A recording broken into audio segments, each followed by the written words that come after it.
പലരും പറയാറുണ്ട് എൻ്റെ വിധി കൊണ്ടാണ് ഞാൻ ഇങ്ങനെയൊക്കെ ആയിപ്പോയത്. ഇത് ഉറപ്പായിട്ടും ആ ഒരു വിഷയത്തിലേക്ക് വരണമെങ്കിൽ നിങ്ങൾക്ക് പ്രാരാബ്ധമുള്ളത് കൊണ്ടാണ് നിങ്ങൾ അത് അനുഭവിക്കുന്നത്. പക്ഷെ ആ സാഹചര്യത്തിൽ നിങ്ങൾ നിന്നുകൊണ്ട് നിങ്ങൾ എന്താവാൻ ശ്രമിച്ചു എന്നുള്ളതുകൂടെ ചിന്തിക്കണം. വിധിക്ക് ശ്രദ്ധയില്ലാതെ അടിമപ്പെട്ടതിനനുസരിച്ച് അങ്ങ് പോകണോ, അതോ ശ്രദ്ധയോടുകൂടി ഫൈറ്റ് ചെയ്യണം? ആ ഫൈറ്റ് ചെയ്യുന്നതിൻ്റെ പേരാ തപസ് എന്ന് പറയുന്നത്. അല്ലാതെ കാട്ടിലും മലയിലും മാത്രം പോകുന്നതല്ല. ഈശ്വര സാധന ചെയ്യുന്നതും തപസ്സാ. ജീവിതത്തിനെ കൃത്യമായി ഫോക്കസ് ചെയ്ത് അതാത് കാലങ്ങളിൽ വേണ്ടത് ചെയ്യേണ്ടത്.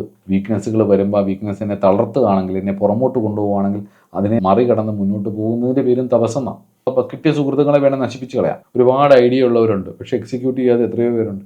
അപ്പോൾ നമ്മുടെ ജീവിതത്തിൻ്റെ ഈ വലിയ കുത്തൊഴുക്കിൽ ആഗമിക കർമ്മങ്ങളെ പ്രാരാബ്ധം ഒരുക്കി വെച്ചിരിക്കുന്ന പ്ലോട്ടിൽ എത്ര മനോഹരമായിട്ടൊരാൾ ഉപയോഗിക്കുന്നുവോ, അതായത് പ്രാരാബ്ധത്തിനനുസരിച്ച് നമ്മൾ ജീവിച്ച് മുന്നോട്ട് പോകുമ്പോൾ നമ്മളിലേക്ക് വരുന്നതാണ് ആഗമികം. അതായത് പ്രാരാബ്ധത്തിലേക്ക്, ഇൻട്രസ്റ്റിലേക്കും വരും, ഫിക്സഡ് ഡിപ്പോസിറ്റിലേക്കും പോകും. ഇത് നെഗറ്റീവ് മാത്രമല്ല.